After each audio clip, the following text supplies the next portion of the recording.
Hi, everybody. My name is Sandy Lowe. I am the head of Global Corporate Communications at Zoho.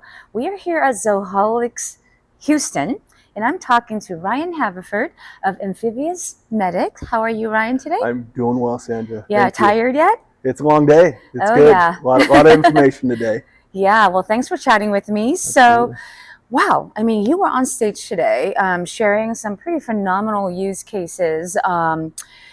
Let's start from the beginning. Yes. So tell us a little bit more about your role and the company and the different areas of work that you guys do. Perfect. Yeah, happy to talk about that. So I'm a director of on-call operations for Amphibious Medics, and the department that I get to lead up is a nationwide first aid delivery program. So we deliver occupational care, business, anywhere across the United States. And we do that either in person or via virtual visits, telehealth. And we're here for companies to provide them basically first aid care for their employees, assessments, make sure they're getting the right care for the employees, and help them out with escalation as needed. Quite an interesting operation, but yeah, we run about 25,000 contractors across the United States. Zoho helps manage the database of all those individuals and making sure we're able to timely deliver our services. Yeah, well, it's pretty good to hear that Zoho is sort of the backbone of the operation. So tell me a little bit more about your Zoho journey. It's been quite some time, if I recall, and yeah, any big revelations or lessons along the way in the last however many years? So to my knowledge here, we've been using Zoho in the creator field for since about 2012. So really early Zoho, and started using the database there as a better than Excel database and something that was live. We could provide dashboards there to our clients to map injury trends and issues when we were out there in the field working. We then started advancing throughout some of Zoho and started using Recruit and going from a spreadsheet to the Recruit database for people management and acquisition, and getting all them into the system. And then it's slowly cascaded after that into the other Zoho apps, getting into like Sign and Writer to better deliver products out to our customers.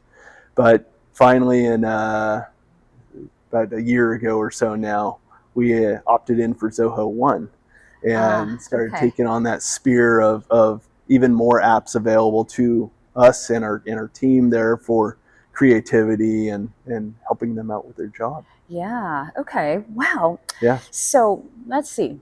What's the most common 2 letters you've heard today at Zoholics? Common 2 letters. Yes. Ooh. You have any examples of how about AI? AI, yeah. Yes. AI is an emerging trend there. Definitely, yeah. And you also have been, playing with AI, some capabilities, and especially the last couple of years. How have you been able to install AI capabilities within Amphibious? Yeah, so our first kind of step forward with AI, we're a human business. We're not a tech company, anything like that. So getting into AI, our first steps here have actually been call taking.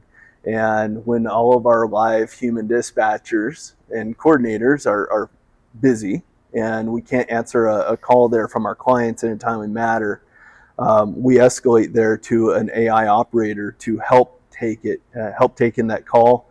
And we have the API integrate there with Zoho Creator to bring in the information from that AI call into our system, so that once our dispatcher is hung up there, they have the briefing already and they can immediately get a phone call off to that client to get the care going.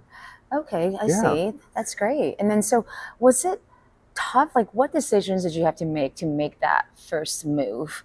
Ooh, yeah, the first move on it was we actually surveyed our clients on how their feeling would be on an AI talking to them and an AI intaking their calls. And there's a lot of pushback. There's a lot of people that don't like the press 1 for the bank, press 2 for the teller, that aspect there. And they really wanted to talk to people. They're in a injury situation there typically, or a service that's needed, and they want to just talk to somebody. Yeah. But when you put in the understanding that everybody, the humans are taken up, and we really want to get to their call fast without having to put them on hold, that they really were like, okay, this makes a lot of sense to help take in some information on this call to get it moving, and they understand the wait process a lot better. Yeah, well, that's good. So, yeah. So how about in terms of looking at the data, analytics, customer satisfaction, have you been able to apply AI in any of those areas? We've done some light AI use on data tracking and analytics. We look at, we use actually a lot of the data that we'll pull from our Zoho inputs and output it into OpenAI to give us trending on times of the day, injury, injury trends for certain positions. Maybe they're a carpenter, or maybe they're working in plumbing, and we can see injury trends from that data there. And we have AI assist us with aggregating that information. Anything interesting from that aggregation that you can share? So interesting fact there is we looked at employees that were wearing eye protection but getting eye injuries still. And we were able to take that data out of there and come back to their employer and to say, hey, we think they might not be wearing the correct eye protection for their job and the tasks that they're doing, and to better try a different type of eyewear to protect them from further injury in the future, and protect their task from having eye injuries. That's pretty amazing. Yes. Yeah, absolutely. Trying to be ahead of it. Yeah, totally. Yeah. Let's see. Looking ahead, do you see AI in Amphibious' future more or less?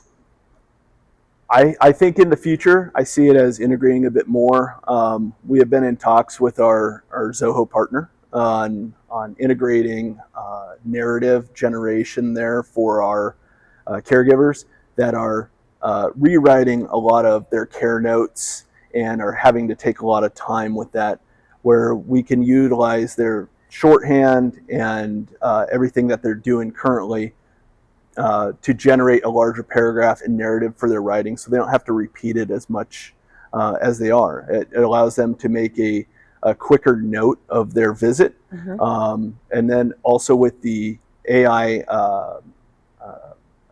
transcription, they're able to transcribe their visit a lot better and put it into the narrative of their care note.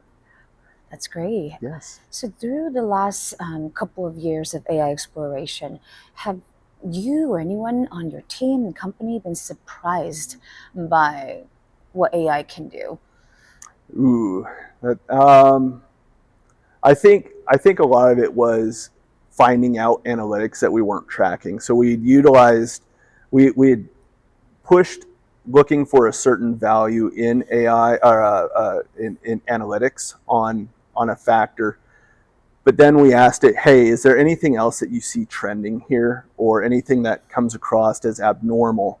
And it was able to supply us with more data than we even knew what we were going to look for, and some different results there. Yeah. So you mentioned earlier that Amphibious is a human company. Yes. So has it been difficult in any way to sort of balance, fast charging AI innovations with what is the heart of the company, which I would think is to provide care? Has that been discussed at all within the company? Has it shifted your culture whatsoever? To my knowledge, we haven't really discussed too much on that. I know that there's we kind of have a hard look at AI doesn't really belong in human resources too much. So the disciplinary action or the termination aspect there, it needs to be a human touch and a human understanding of what's going on in that situation. To interact with our folks. And but I think as we embrace it here in the future, though. We're going to look at other opportunities that we can utilize AI and what we can utilize it for within our business. Yeah, no, absolutely. So Ryan, what is next for Amphibious? There's so much going on. So what's that next phase of growth look like? Yeah, next phase of growth within our own department. It's a lot of telehealth, and telehealth is becoming one of the biggest growing reaches in healthcare across the U.S. And we see that people want instant access and quick opinions on what's going on. We deliver that as is right now with a lot of our customers, but we see the demand growing more and more with it. Company wide, we outside of what we're doing in our department, we run clinics, on-site clinics, and healthcare, basically almost healthcare facilities at clients' construction sites and big projects out there. And we're seeing a growing demand there for greater employee wellness and care, so much so that we're transforming from just like health and wellness to actual health prevention, and by providing a doctor on site that employees can come and see and for health ailments. And employers are providing this for their employees. It's not the healthcare system. It's actually the business that's employing it to have a healthier workforce. Yeah. I always read on articles, 10 most hazardous jobs, in the U.S. I mean, in your opinion, and based on data that you have been seeing, what would you say are the top 3? Ooh, construction is a large hazardous business there. I know anything that's going to be high risk, fishing industry and stuff like that is going to be high up there, where you have environmental hazards that are quickly affecting what you're working on. And it's a lot of scary stuff out there at times. Yeah. But our goal though is to, if you have our service, to keep your workforce healthy and minimize danger as much as possible. Yeah, well, thank goodness for that. So one last question for you.